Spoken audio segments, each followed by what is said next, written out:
ओम शांति। 12 अक्टूबर 2024 की मधुर महावाक्य। मीठे बच्चे, बाप खिवैया बन आया है, तुम सबकी नैया को विषय सागर से निकाल क्षीर सागर में ले जाने। अभी तुमको इस पार से उस पार जाना है। प्रश्न: तुम बच्चे हर एक का पार देखते हुए किसी की भी निंदा नहीं कर सकते हो, क्यों? उत्तर: क्योंकि तुम जानते हो यह अनादि बना बनाया ड्रामा है। इसमें हर एक एक्टर अपना अपना पार्ट बजा रहे हैं। किसी का भी कोई दोष नहीं है। यह भक्ति मार्ग भी फिर से पास होना है। इसमें जरा भी चेंज नहीं हो सकती। दूसरा प्रश्न: किन दो शब्दों में सारे चक्र का ज्ञान समाया हुआ है? उत्तर: आज और कल। कल हम सतयुग में थे। आज 84 जन्मों का चक्र लगाकर नरक में पहुंचे। कल फिर स्वर्ग में जाएंगे। ओम शांति। अब बच्चे सामने बैठे हैं। जहाँ से आते हैं वहाँ अपने सेंटर्स पर जब रहते हैं तो वहाँ ऐसे नहीं समझेंगे कि हम ऊंचते ऊंचे बाबा के सम्मुख बैठे हैं। वही हमारा टीचर भी है, वही हमारी नैया को पार लगाने वाला है, जिसको ही गुरु कहते हैं। यहाँ तुम समझते हो हम सम्मुख बैठे हैं। हमको इस विषय सागर से निकाल क्षीर सागर में ले जाते हैं। पार ले जाने वाला बाप भी सम्मुख बैठा है। वह एक ही शिव बाप की आत्मा है, जिसको ही सुप्रीम अथवा ऊंचते ऊंच भगवान कहा जाता है। अभी तुम बच्चे समझते हो हम ऊंचते ऊंच भगवान शिव बाबा के सामने बैठे हैं। वह इसमें ब्रह्मा तन में बैठे हैं। वह तुमको पार भी पहुंचाते हैं। उनको रथ भी जरूर चाहिए ना, नहीं तो श्रीमत कैसे दे? अभी तुम बच्चों को निश्चय है बाबा हमारा बाबा भी है, टीचर भी है, पार ले जाने वाला भी है। अभी हम आत्माएं अपने घर शांति धाम में जाने वाली हैं। वह बाबा हमको रास्ता बता रहे हैं। वहाँ सेंटर्स पर बैठने और यहाँ सम्मुख बैठने में रात दिन का फर्क है। वहाँ ऐसे नहीं समझेंगे कि हम सम्मुख बैठे हैं। यहाँ यह महसूसता आती है अभी हम पुरुषार्थ कर रहे हैं। पुरुषार्थ कराने वाले को खुशी रहेगी। अभी हम पावन बनकर घर जा रहे हैं। जैसे नाटक के एक्टर्स होते हैं तो समझते हैं अब नाटक पूरा हुआ। अभी बाप आए हैं हम आत्माओं को ले जाने। यह भी समझाते हैं तुम घर कैसे जा सकते हो। वह बाप भी है, नैया को पार कराने वाला खिवैया भी है। वह लोग भले गाते हैं परंतु समझते कुछ भी नहीं है कि नैया किसको कहाँ जाता है। क्या वह शरीर को ले जाएगा? अभी तुम बच्चे जानते हो हमारी आत्मा को पार ले जाते हैं। अभी आत्मा इस शरीर के साथ वैशालय में विषय वैतरणी नदी में पड़ी है। हम असल रहवासी शांति धाम के थे। हमको पार ले जाने वाला अर्थात घर ले जाने वाला बाप मिला है।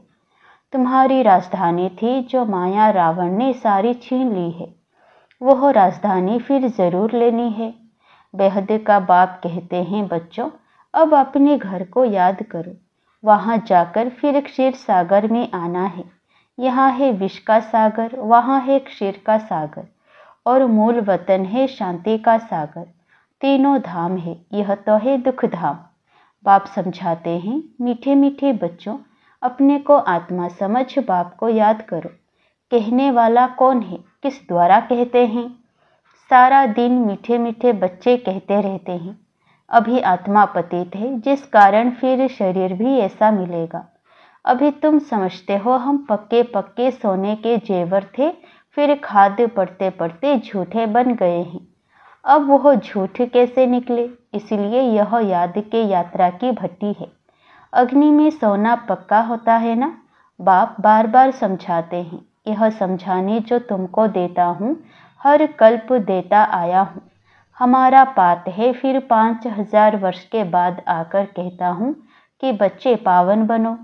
सतयुग में भी तुम्हारी आत्मा पावन थी। शांति धाम में भी पावन आत्मा रहती है। वह तो है हमारा घर। कितना स्वीट घर है, जहाँ जाने के लिए मनुष्य कितना माथा मारते हैं। बाप समझाते हैं, अभी सबको जाना है, फिर पाठ बजाने के लिए आना है। यह तो बच्चों ने समझा है। बच्चे जब दुखी होते हैं तो कहते हैं, हे भगवान, हमें अपने पास बुलाओ, हमको यहाँ दुख में क्यों छोड़ा है।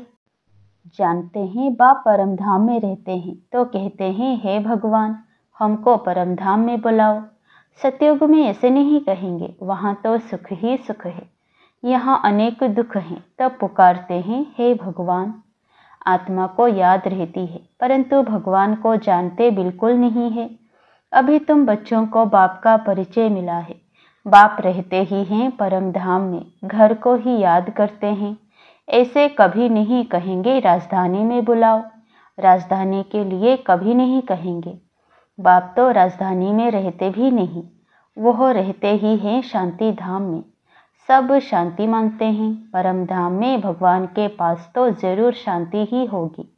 जिसको मुक्ति धाम कहा जाता है वो है आत्माओं के रहने का स्थान, जहाँ से आत्माएं आती है। सतयुग को घर नहीं कहेंगे, वो है राजधानी। अब तुम कहाँ कहाँ से आए हो, यहाँ आकर सम्मुख बैठे हो। बाप बच्चे बच्चे कह बात करते हैं। बाप के रूप में बच्चे बच्चे भी कहते हैं। फिर टीचर बन सृष्टि के आदि मध्य अंत का राज अथवा हिस्ट्री ज्योग्राफी समझाते हैं। यह बातें कोई शास्त्रों में नहीं है। तुम बच्चे जानते हो मूल वतन है हम आत्माओं का घर। सूक्ष्म वतन तो है ही दिव्य दृष्टि की बात। बाकी सतयुग, त्रेता, द्वापर, कलयुग तो यहाँ ही होता है। पाठ भी तुम यहाँ बजाते हो। सूक्ष्म वतन का कोई पाठ नहीं। यह साक्षात्कार की बात है, कल और आज। यह तो अच्छी रीति बुद्धि में होना चाहिए। कल हम सतयुग में थे, फिर 84 जन्म लेते लेते आज नरक में आ गए हैं। बाप को बुलाते भी नरक में ही। सतयुग में तो अथाह सुख है, तो कोई बुलाते ही नहीं। यहाँ तुम शरीर में हो तब बात करते हो। बाप भी कहते हैं मैं जानी जाननहार हूँ, अर्थात सृष्टि के आदि मध्य अंत को जानता हूँ, परंतु सुनाऊँ कैसे। विचार की बात है ना, इसीलिए लिखा हुआ है। बाप रथ लेते हैं, कहते हैं मेरा जन्म तुम्हारे सदृश्य नहीं है, मैं इसमें प्रवेश करता हूँ। रथ का भी परिचय देते हैं। यह आत्मा भी नाम रूप धारण करते करते तमो प्रधान बनी है। इस समय सब छोरे हैं, क्योंकि बाप को जानते नहीं है तो सब छोरे और छोरियां हो गए। आपस में लड़ते हैं तो कहते हैं ना छोरे छोरियां लड़ते क्यों हो, तो बाप कहते हैं मुझे तो सब भूल गए हैं। आत्मा ही कहती है छोरे छोरियां। लौकिक बाप भी ऐसे कहते हैं, बेहद का बाप भी कहते हैं छोरे छोरियां। यह हाल क्यों हुआ है? कोई धनी धोनी है? तुमको बेहद का बाप जो स्वर्ग का मालिक बनाते हैं, जिसको तुम आधा कल्प से पुकारते आए हो, उनके लिए कहते हो ठिकर भीतर में है। बाप अब सम्मुख बैठ समझाते हैं। अभी तुम बच्चे समझते हो हम बाबा के पास आए हैं। यह बाबा ही हमको पढ़ाते हैं, हमारी नैया पार करते हैं, क्योंकि यह नैया बहुत पुरानी हो गई है। तो कहते हैं इनको पार लगाओ, फिर हमको नई दो। पुरानी नैया खौफनाक होती है। कहाँ रास्ते में टूट पड़े, एक्सीडेंट हो जाए, तो तुम कहते हो हमारी नैया पुरानी हो गई है, अब हमें नई दो।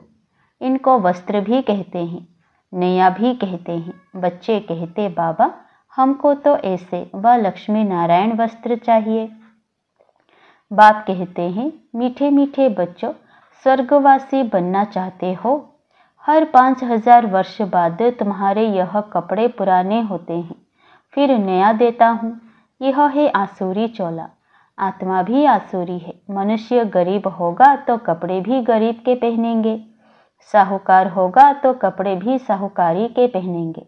यह बातें अभी तुम जानते हो। यहाँ तुमको नशा चढ़ता है हम किसके सामने बैठे हैं। सेंटर्स पर बैठते हो तो वहाँ तुमको यह भासना नहीं आएगी। यहाँ सम्मुख होने से खुशी होती है, क्योंकि बाप डायरेक्ट बैठ समझाते हैं। वहाँ कोई समझाएगा तो बुद्धियों कहाँ कहाँ भागता रहेगा। कहते हैं ना गोरख धंधे में फंसे रहते हैं, फुर्सत कहाँ मिलती है। मैं तुमको समझा रहा हूँ, तुम भी समझते हो। बाबा इस मुख द्वारा हमको समझाते हैं। इस मुख की भी कितनी महिमा है। गौमुख से अमृत पीने के लिए कहाँ कहाँ जाकर धक्के खाते हैं, कितनी मेहनत से जाते हैं। मनुष्य समझते ही नहीं है कि यह गौमुख क्या है।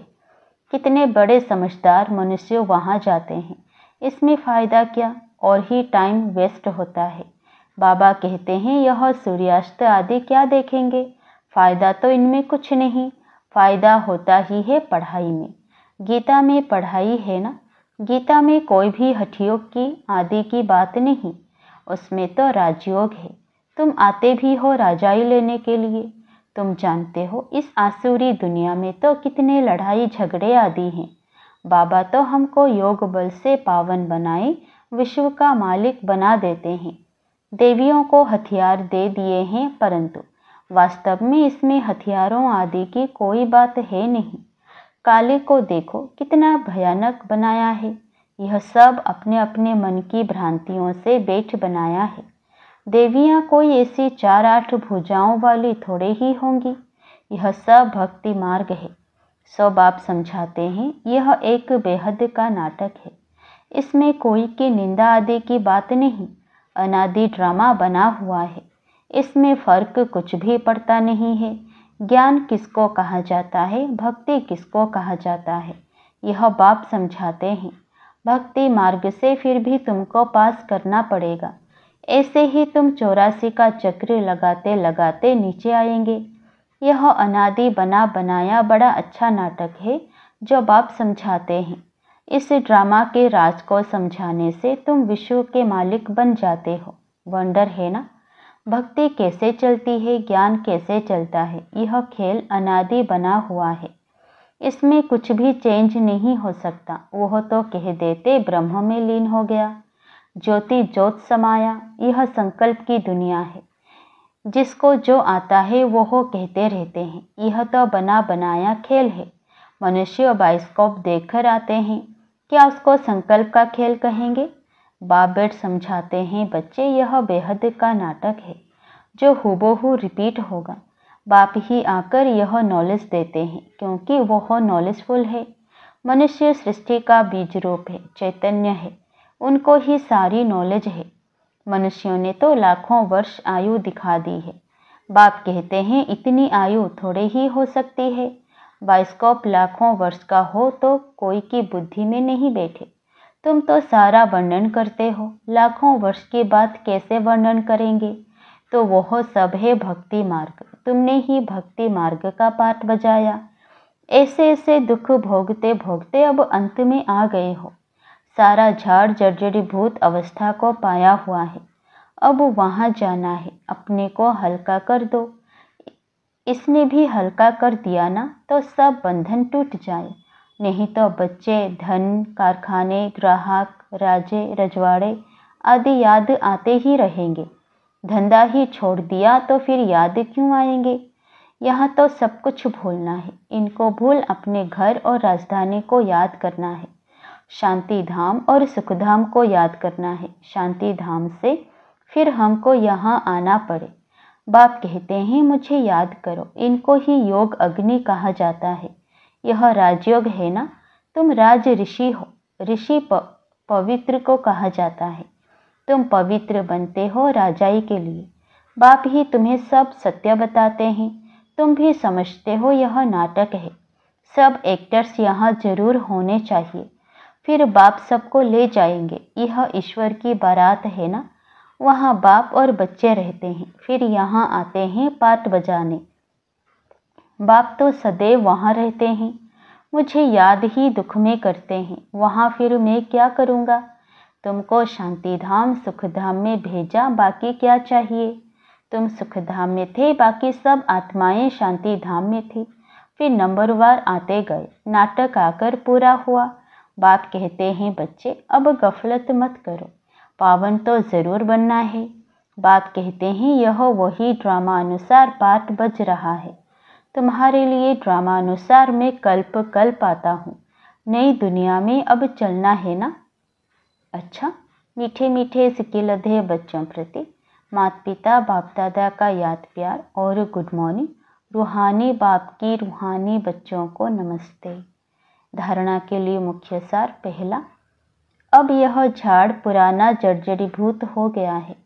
आत्मा को वापस घर जाना है, इसीलिए अपने को सब बंधनों से मुक्त कर हल्का बना लेना है। यहाँ का सब कुछ बुद्धि से भूल जाना है। दूसरा, अनादि ड्रामा को बुद्धि में रख किसी भी पात्रधारी की निंदा नहीं करनी है। ड्रामा के राज को समझ विश्व का मालिक बनना है। वरदान, साइलेंस की शक्ति द्वारा आत्म शक्ति के उड़ान की तीव्र गति करने वाले विश्व परिवर्तक भव। साइलेंस की शक्ति द्वारा आत्म शक्ति के उड़ान की तीव्र गति करने वाले विश्व परिवर्तक भव। साइंस के साधनों की रफ्तार को साइंस द्वारा कट भी कर सकते हैं, पकड़ भी सकते हैं, लेकिन आत्मा की गति को अभी तक न कोई पकड़ सका है न पकड़ सकता है। इसमें साइंस अपने को फेल समझती है। जहाँ साइंस फेल है वहाँ साइलेंस की शक्ति से जो चाहो वो हो कर सकते हो। तो आत्मशक्ति की उड़ान तीव्र गति से करो। इस शक्ति से स्व परिवर्तन, चाहे किसी की वृत्ति का परिवर्तन, वायुमंडल का परिवर्तन कर विश्व परिवर्तक बन सकते हो। तीव्रता की निशानी है सोचा और हुआ। स्लोगन, शिक्षा दाता के साथ रहमदिल बन सहयोगी बनो। शिक्षा दाता के साथ रहमदिल बन सहयोगी बनो। ओम शांति।